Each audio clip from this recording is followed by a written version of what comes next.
ऐसे ही वक्फ संशोधन अधिनियम में भी इन लोगों ने वही हिंसा कर रहे हैं, धमकी दी जा रही है, फिर अव्यवस्था पैदा करने का प्रयास हो रहा है, क्योंकि इन्हें भय है कि और लैंड अगर राजस्व के खाते में वापस आएगी तो गरीबों को मिलेगी, हॉस्पिटल बनेंगे, मेडिकल कॉलेज बनेंगे, शिक्षा के अच्छे केंद्र बनेंगे। आप देख रहे होंगे सिटीजनशिप अमेंडमेंट एक्ट पारित होने में जिसका लाभ सर्वाधिक पाकिस्तान, बांग्लादेश या अफगानिस्तान में जो वंचित हिंदू था, दलित हिंदू था, उनको भारत की नागरिकता देने का काम, जो कि कभी भी भारत में आए थे, 5 वर्ष पहले आए थे, उनको जब नागरिकता देने के कार्यक्रम को प्रधानमंत्री मोदी जी ने आगे बढ़ाया, इन्होंने पूरे देश के अंदर आंदोलन शुरू कर दिया। उत्तर प्रदेश के मुख्यमंत्री योगी आदित्यनाथ ने पश्चिम बंगाल में वक्फ कानून को लेकर भड़की हिंसा पर तीखी प्रतिक्रिया दी है।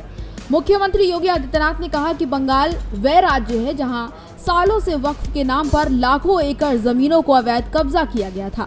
अब जब केंद्र सरकार ने वक्फ संशोधन विधेयक को संसद में पारित करके कार्रवाई शुरू की है, तो इस निर्णय के खिलाफ हिंसा भड़काई जा रही है।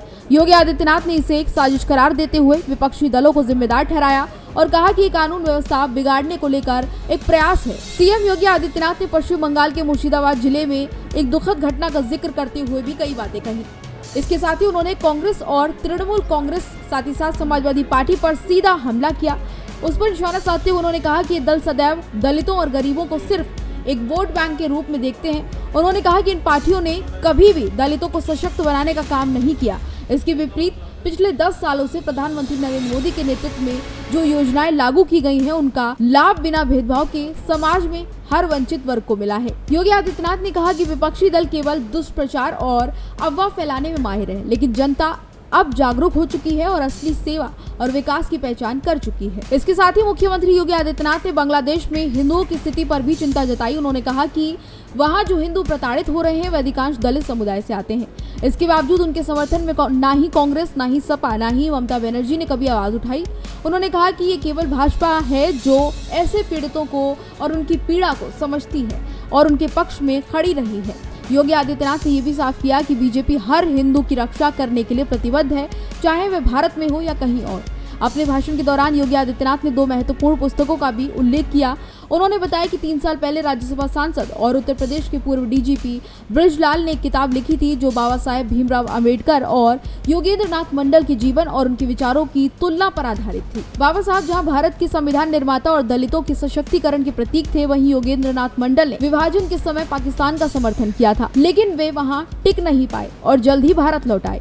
योगी आदित्यनाथ ने कहा कि योगेंद्र नाथ मंडल के उस समय के निर्णय का खामियाजा आज भी बांग्लादेश के हिंदुओं को भुगतना पड़ रहा है। इसके साथ ही सीएम योगी आदित्यनाथ ने और कुछ क्या कहा, आपको सुनवाते हैं। जिन्होंने पाकिस्तान का समर्थन कर दिया, लेकिन 1 वर्ष भी पाकिस्तान में नहीं रह पाए थे। बहनों और भाइयों, योगेंद्र नाथ मंडल के कृत्यों की सजा आज भी बांग्लादेश के अंदर वहां का हिंदू प्राप्त कर रहा है।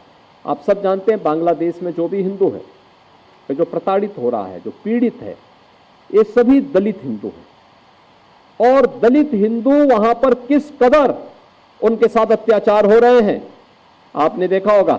न कांग्रेस ने, न समाजवादी पार्टी ने, न ममता बनर्जी ने, किसी ने भी उनके पक्ष में आवाज नहीं उठाई। उठाई तो केवल भारतीय जनता पार्टी ने उठाई। भारतीय जनता पार्टी ने उठाई और भारतीय जनता पार्टी इस बात के लिए प्रतिबद्ध है कि हमें हर हिंदू की रक्षा करनी है और इसी के लिए सिटीजनशिप अमेंडमेंट एक्ट भी बनाया।